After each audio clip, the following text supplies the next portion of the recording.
Shanta Sudaras. Shant means peace. Peace is happiness. Happiness is what we are all running after. And the approach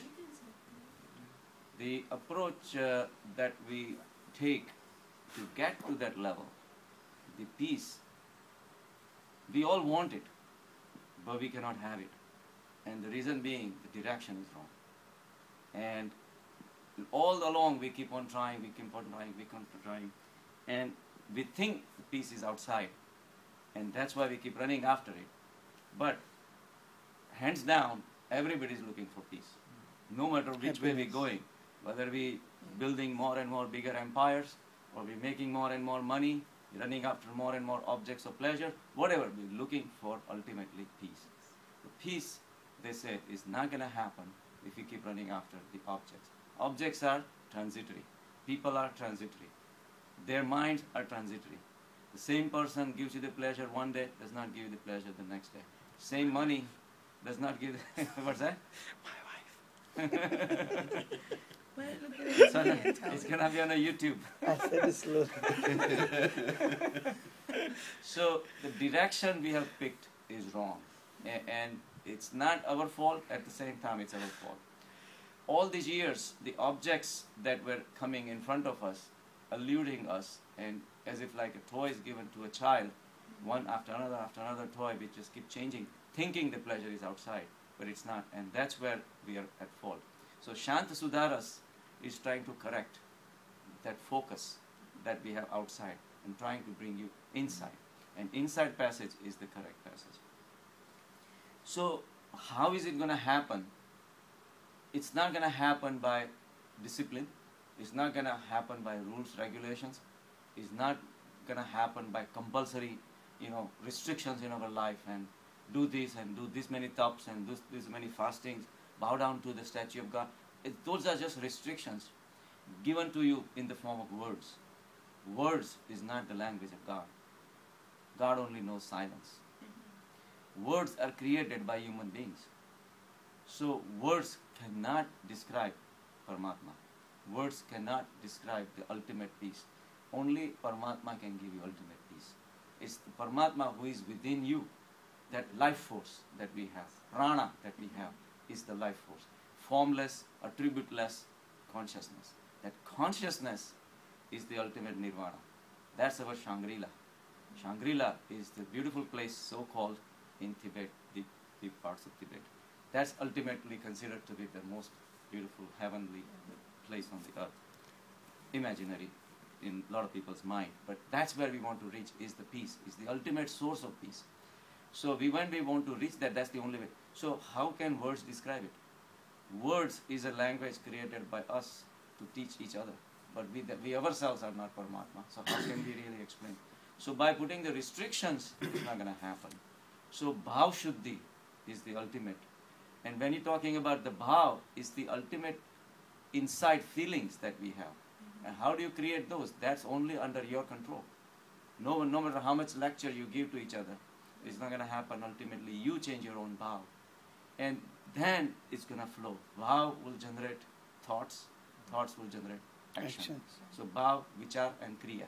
That's the sequence we have to go there. And action is the last place you should do anything. So, Rajneesh, I was listening to this morning. It gives a beautiful example. So how the restrictions can really make you falter. He said Mullah Nasruddin, he has this famous character. He said Mullah Nasruddin and 3 of his friends go to remote caves in a jungle for meditation. So they decided for 7 days we're not going to talk. Ultimately it was the meditation, but said we're going to start by not talking. 7 days we're not going to talk. So a few minutes pass by, 15 minutes, 20 minutes. One guy says, I forgot. He said, why? What happened? I'm not sure if I turned off the lights at house or not. Now 7 days of bijli ka bill. 7 days of electricity. So what I'm going to do now? So the second guy says, I told you we were not going to talk, right? So the third guy says, he said it said, why did you say it? And meanwhile he says it. So Mullah Nasruddin talks to the God. Say, God, I am the only sane guy out of all these things. I am not the one who is talking. And he's talking to God. So this is where all the restrictions fall apart. Yeah. So the restrictions has to, if at all, has to come from within. Mm. You have to believe in it. Unless you believe in it, it's not going to It's happen. not, yeah. No matter how much, How much and action is very difficult to control unless the thoughts change. And thoughts are difficult to control because mind generates the thoughts all the time. And who controls the mind? It's the bhav. And that's what the Shant Sudaras is about. Bhav. And it's very subtle. You can't It is just, very subtle. it's very subtle. Yeah. And once you understand the deep meaning of it, then you can say, okay, maybe I can go in that direction. But otherwise, it's just not going to happen. If you're driving, I always say, at 65, 70 miles an hour, and you want to stop the car, it's not going to happen. The brake has to be applied. The mind has to think that you want to slow down, and then everything follows. You can't just hold the car going at 65, 80 miles an hour, right? So the world is going to be shaking all the time. Like we said, Mullah Nasruddin, he's drunk. He's trying to open the lock, and the police is trying to help him. He says, if you really want to help, hold on to the house. The house is shaking. He doesn't even know that he's shaking. So we got to come out of that notion that we can achieve anything outside. And when you try to do something, it's not going to happen. Ultimately, it's because it's an oxymoron. You have to really think that, okay, I am trying to do something, right? It's ego-oriented. I want to do something, it's ego-oriented. I want to reach dharma, it's ego-oriented. Again, ego is what? It's human. Ego is human. There is no way you can reach Paramatma with ego. Because ultimately you say, I'm going to drop this, I'm going to drop this, I'm going to drop... Even the vows, I'm going to create this kind of vows. You did create the vows and all that. But ultimately, it has to happen by itself. You're not doing it because ultimately it's the Paramatma's grace that's going to happen. And that's what they say. So ultimately, even that is not effort driven. Say, all of a sudden you are like looking at a morning sky or an evening setting sun or something like that. And the beautiful, clouds are rolling over. The sun is beautiful, and the colors are at the peak, and all of a sudden you get so in tune with it. You forget about everything. And you have no thoughts in your mind. Your thoughts just subside. That is just happening.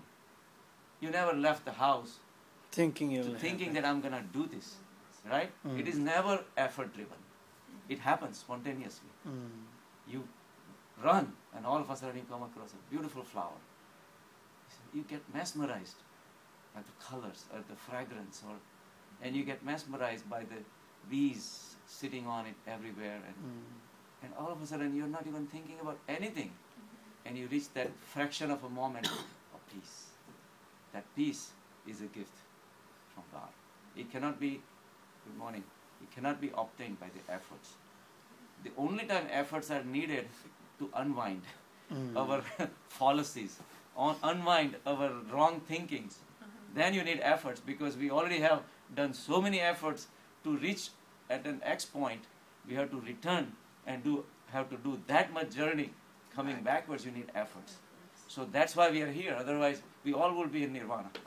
But because we all have created so many jal and illusions in our mind, so we have to get disillusions first before we can reach that.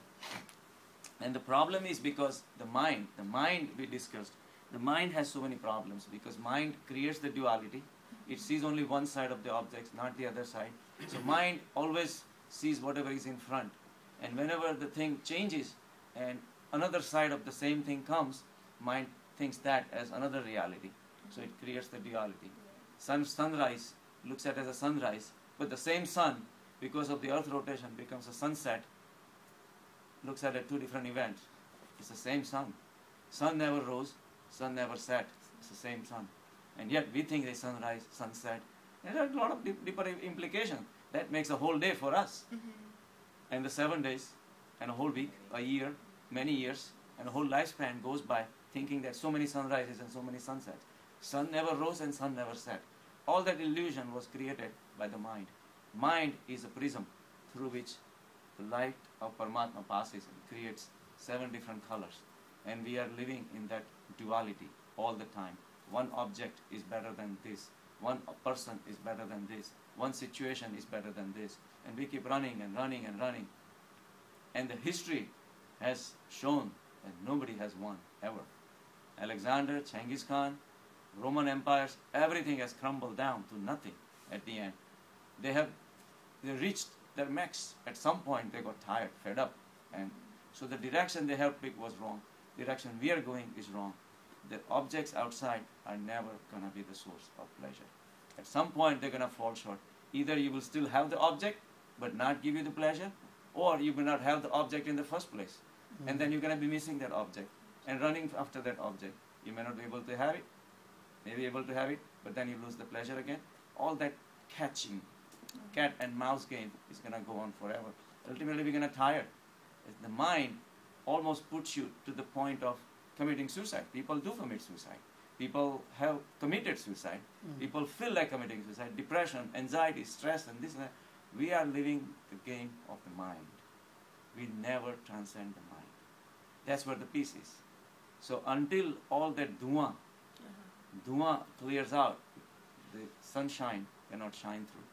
And that sunshine does exist. Logically we know, scientifically we know, because before all this duality was created, galaxies and billions of years back, the galaxies were created, there was life, or not the life that we know, there was something there. The energy, the prana, the life force which was there. It didn't come out of nothing, right? And what is going to happen after we'll have pralay? Lay is the destruction. Pralay is the whole Srushti's destruction, is pralay.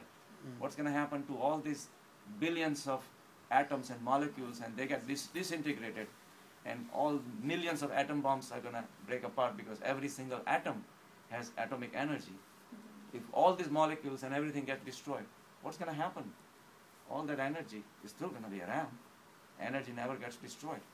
And that energy is the Sat, Chit and Anand. It's the prana. The prana or the Paramatma has the three attributes, Sat, Chit and Anand. Sat is ability to exist.